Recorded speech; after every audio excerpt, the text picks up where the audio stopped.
ወገን አንድ አስገራሚ ነገር ላወራችሁ ነው። አሁን በምሽት የተከሰትኩት በጣም በሚገርም ሁኔታ ሕፃን እያለን የምናስባቸው ብዙ ጉዳዮች ነበሩ እና አሁን ላይ ለምን እንደዚህ ግን አይሆንም? ለምን እንደዚህ ያደረገው? ለምን አፈጣጠር ግን ለምን እንደዚህ አልሆነም እያልን የምናስባቸው ሀሳቦች ነበሩ። እናንተም እንደምታስቧቸው በጣም እርግጠኛ ነኝ። ከመጀመራችን በፊት ግን ቪዲዮዋን ሰብስክራይብ ማድረግ እንዳትረሱ ወገን። እና አስገራሚው ነገር ምን መሰላችሁ? ለምን ግን እግዚአብሔር ለምን ሞትን ፈጠረ? ሞት ባይኖርስ? ዝም ብለን ዘላለማዊ ብንሆንስ ብላችሁ አታውቁም? እሺ መብላት መመገብ ባይኖርስ? ምግብ መመገብ ባይኖር ኖሮ በቃ ይህ ሁሉ ልፋት አይኖርም ነበር እኮ ምናምን እንላለና የህፃን አእምሮ በነገራችን ላይ በጣም ተመራማሪና አስገራሚ አስደማሚ ነው።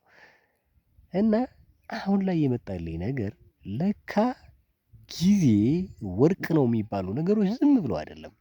በቃ ማለት የሰው ልጅ ከሞት ጋር በተያያዘ ሁኔታ ያለውን ጊዜ ሪስትሪክትድ ተደርጎ ስለተሰጠው ያችን ለመጠቀም በሚጣደፍባት ሁኔታ ውስጥ ስለሚሆን ጊዜ ወርቅ ነው የሚለውን ነገር ይሰጣል።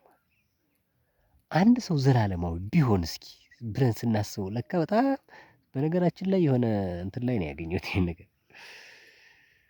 የኔ ሀሳብ አይደለም። እኔም ዛሬ ነው ትዝ ብሎኝ በቃ ይሄ ነገር ምን ያክል ስህተት ምን ያክል ነው ውብ አድርጎ ፈጣሪ ሁሉን ነገር የፈጠረው ለካ ባለማወቅ የምንናገራቸው ነገሮች አሉ። እና ዘላለማዊ ቢሆን ኖሮ አንድ ሰው ስለምን ካልጋው ይነሳል? ለምን ይጓጓል? በቃ ይህን ስራ ለምን ሳልጨርሰው ይላል። ምክንያቱም ጊዜ አለዋ። ዘላለማዊ የሆነ ጊዜ አለው። ምንም ነገር ጨርሶ አይረካም አንድ ሰው። ላይጨርሰውም ይችላል። ለምን ሲጨርሰዋል? እስቲ እና እንደተኛ በዛው ሊውል ይችላል። ምን ያደርግ ይነሳል? ምክንያቱም ጊዜ ሞልቶታል። ዘላለማዊ ነው ያለው ጊዜ ማለት ነው። 1000 ዓመትን እንደው ሌላውን ተውትና 300 ዓመት እንኳን ቢሰጠው አንድ ሰው አስባችሁታል? ከቀኑ እስከ 7 ሰዓት እየተኛ ሊውል ይችላል። ምክንያቱም ምንም አይነት ተነሳሽነት ምንም አይነት ጉጉት የለውም ማለት ነው። እና ሁሉ ነገር በጊዜ የተገደበ መሆኑ ምን ያክል ወርቃማና ጣፋጭ አስደሳች እንደሆነ ለምሳሌ የሴት ልጅ እድሜ በ45 ዓመት እንዲህ የተገደበ ባይሆን ኑሮ ሴቶች ትዳር አይዙም ነበር ይባላል። እውነት ነው። በጣም ጥጋበኛ የሆኑ ነበር። እንደ ወንድ ልጅ ቢሆኑ ኖሮ እስከ 80 ዓመታቸውም ስናሳድር ኖረን 10 ዓመቷን እንወልዳለን እስከ 90 ዓመት ቆይ ምናምን ይበቃናል አይነት እሳቤ ይኖር ነበር ማለት ነው። እና ሁሉ ነገር በጊዜ የተገደበ መሆኑ ለካ ጣፋጭ ነው ማለት ነው። ሌላው መመገብስ እንደዚሁ ባይኖር ኖሮ የሚለውን ነገር እኛ ልፋታችን የቀነስን ይመስለን ነበር። ግን ይሄ ልፋት እያንዳንዱ ጣፋጭነት እያንዳንዱ በቃ ጣፋጭ የሆነ ነገር ለመመገብ ጥሩ የሆነ ነገር ለማሳለፍ ጥሩ ነገር ለመልበስ የሚደረግ ጉጉት ጥሩ ሰው ለማፍቀር የሚደረግ ጉጉት እና ከአንዱ ተሽሎ ለመገኘት የሚደረጉ ሽቅድምድሞች ሁሉ እነዚህ ነገሮች አይኖሩም ነበር ማለት ነው። ሁሉ ነገር ከንቱ ይሆን ነበር ማለት ነው። መመገብ ባይኖር ሰው መስራትም አይኖርም። ካልሰራ ደግሞ በቃ ህይወት ስልችት ይላል ማለት ነው። ድግግሞሽ አንድ አይነት ህይወት በቃ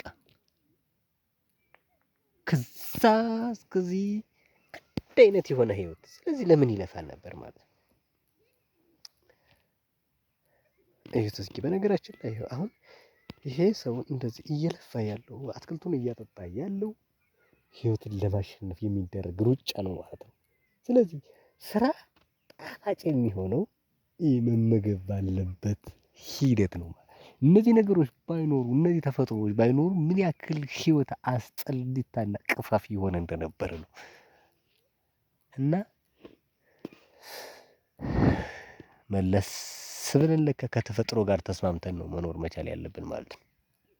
ሰላማችን ነፍሳችንን ማግኘት ከፈለግን እያንዳንዱ የተደረገች ነገር ሁሉ ለእኛ ታስቦ የተደረገ ነገር እንደሆነ መገንዘብና መቀበል መቻል አለብን ማለት ነው። ባለማወቅ የምንናገራቸው ነገሮች አደገኛ ነገሮች እንደሆኑ ተረድቻለሁ ልላችሁ ፈልጌ ነው። ስለዚህ ሰብስክራይብ ሼር ማድረግ